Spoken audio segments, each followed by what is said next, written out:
mac and cheese casserole is easy and delicious. I know that I already have a custard style southern macaroni and cheese recipe here on my channel, but this recipe has evolved since then, so I wanted to redo it. I just got done boiling 8 ounces or half of a pound or 225 grams of whole wheat elbows. I like to use whole wheat because of the flavor and the nutrients, and also because whole wheat pasta is harder to overcook as compared to normal pasta. And if you're gonna make an oven baked macaroni and cheese recipe, you might run the risk of overcooking it if you're not careful, but you don't have to worry about that as much if you use whole wheat. So I brought the water, probably about 4 or 5 cups, to a full boil on high heat, 6 out of 6 gas mark. And then I added the pasta and I boiled it on high, 6 out of 6. I didn't lower it, along with about an eighth, maybe a fourth of a teaspoon of salt for 8 minutes. So once the 8 minutes were up, turned off the heat, drained it, and now for the next step. As you can see, the pasta is still hot, it's steaming. So I'm going to toss it with some butter. I have 1 tablespoon of butter. And now I'm just going to mix the butter in with the pasta. I think you could do 2 tablespoons if you wanted, but I'm trying to be a little bit healthy. And now for the cheese, the most important part. The last recipe I did 8 ounces of extra sharp cheddar and 8 ounces of mild cheddar. Since then, I've realized I like extra sharp cheddar and Parmesan. So I have 8 ounces of extra sharp cheddar, and I'm going for the same amount of Parmesan. This block was about 0.6 pounds, so I'm going to have to break out my scale to make sure I have enough. But basically, I'm just replacing the mild cheddar with Parmesan. I might actually use a little bit more than 8 ounces of Parmesan, maybe 9 or 10, because it seems like it doesn't have quite as much moisture, so the mac and cheese looks a little, not dry, that might not be the right way to describe it, but with just 8 ounces, 225 grams, sometimes this recipe looks like it needs a little bit more cheese. So we'll say 8 to 10 ounces of Parmesan. Once the butter is completely melted, I am going to bring you back. So now I'm ready to assemble my mac and cheese casserole. Here I have an 8x8 casserole dish, and I rubbed some butter all around the sides. I did add an extra half of a tablespoon of butter to the pasta. It's Saturday, which is cheat day, so why not? A little bit of extra butter won't hurt. This is a casserole or a custard style mac and cheese because when you slice it, it stays together. It's not a creamy, falling apart mac and cheese like a stovetop recipe. So if that's what you're looking for, this isn't it. This is an oven baked mac and cheese casserole that when you slice it, it holds its shape. For that to happen, we need something that, as they say in Argentina, it's called un ligue, something that's like a custard that's going to bind everything together. And for that, I'm going to use an egg and 1 12-ounce can of evaporated milk. You could use whole milk, I think. I've never used that, but I think it probably would work, maybe not skim. What I'm going to do is I'm simply going to add my evaporated milk mixture to the egg, and this bowl is too small, and I'm going to beat the two together. Just make sure your bowl is bigger than mine. I'm also going to add some spices to this recipe. The old version, I'm sure you saw, had onions, which was a bit of a controversial thing, I admit that. But this is what I like to do now. I'm going to start off with half a teaspoon each of garlic powder, onion powder, and black pepper. I may use more. and that is going to add extra flavor. So this is really simple. You don't have to worry about a roux. You don't have to worry about accidentally burning the flour. All we're doing is we're literally laying a casserole. So like I said, my casserole dish has some butter in it. I'm going to put in about 1/3 of the pasta in the bottom, like so, about 1/3. If it's a little bit more, a little bit less, that's okay. This recipe is fairly forgiving. Put this over here. And now I'm going to add some cheese. I'm going to do about 1/3 of the Parmesan. And for the Parmesan, I have 250 grams, so 9 ounces. A little bit more than 8.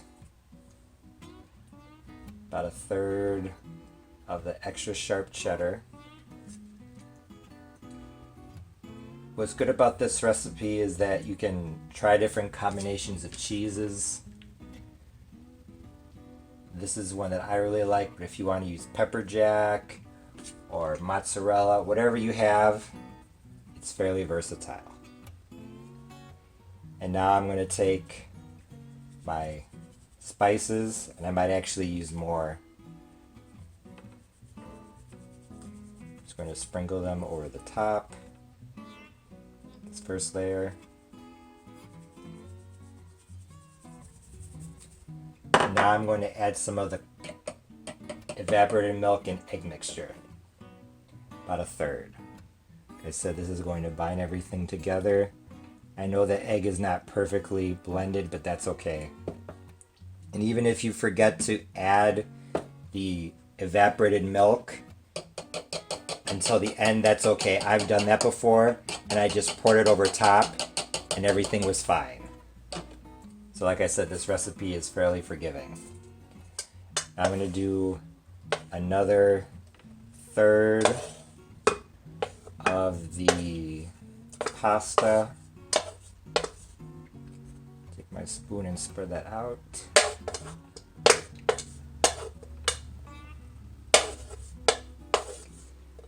And then about another 1/3 of the cheese. And actually I think on the bottom I might have not put quite as much cheese as I should have. Probably should have done a little bit more. Oh well. I like to put more cheese on the top than on the bottom anyway, so honestly I think it'll be okay. I'm just finishing up putting everything together. I decided to go with another 1/2 teaspoon of each, so a teaspoon each in total of black pepper, onion powder, and garlic powder. Although I sprinkled the spices directly on top of the cheese for the first 2 layers, I did something different for the top. I put down about 1/2 of the spices directly on the noodles on the 3rd and final layer.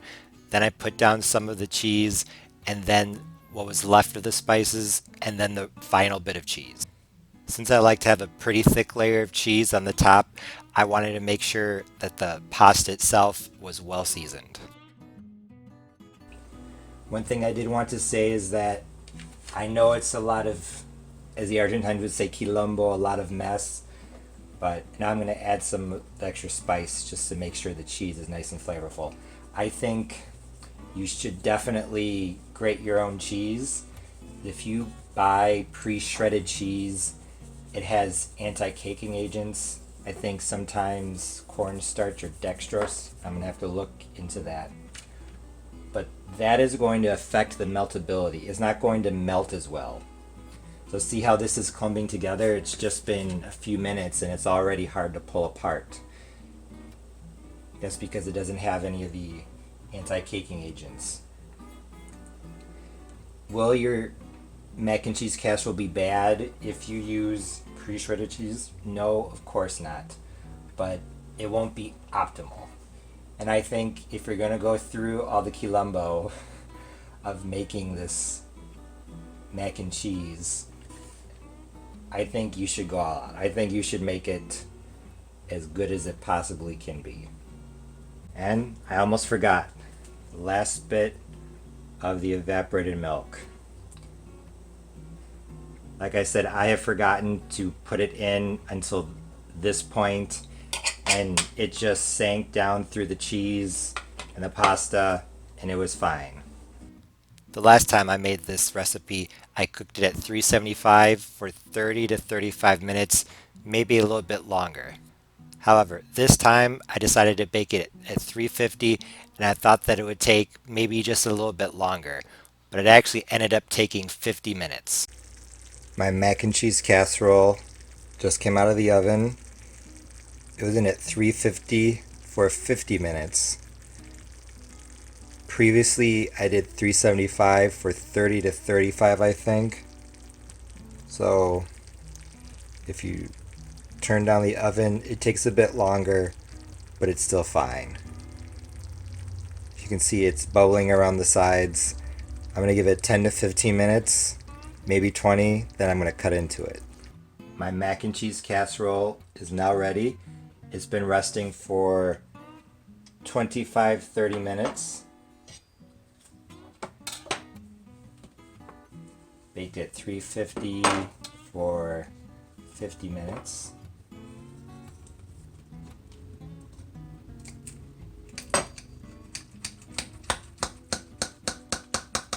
Like this.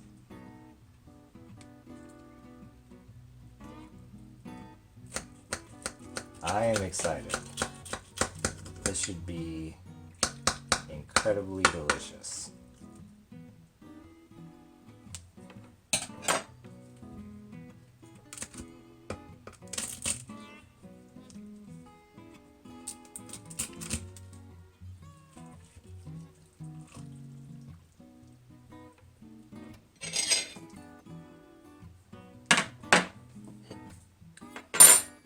Here is a close-up casserole.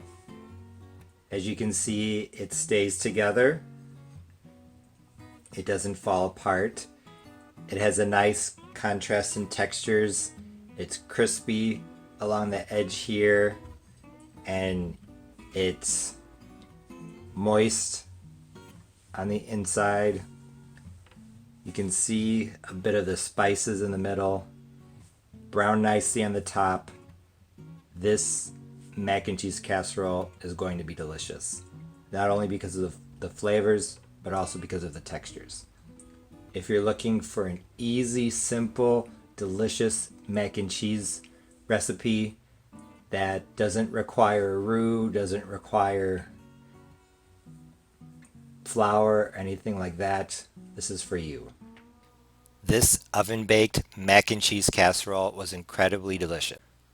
Whether you eat it as a side dish or the main course, it's incredibly delicious and incredibly easy to make. If you're looking for a good mac and cheese recipe, please give this one a try. I know you'll love it. Once again, thanks for watching. See you next time. Bye.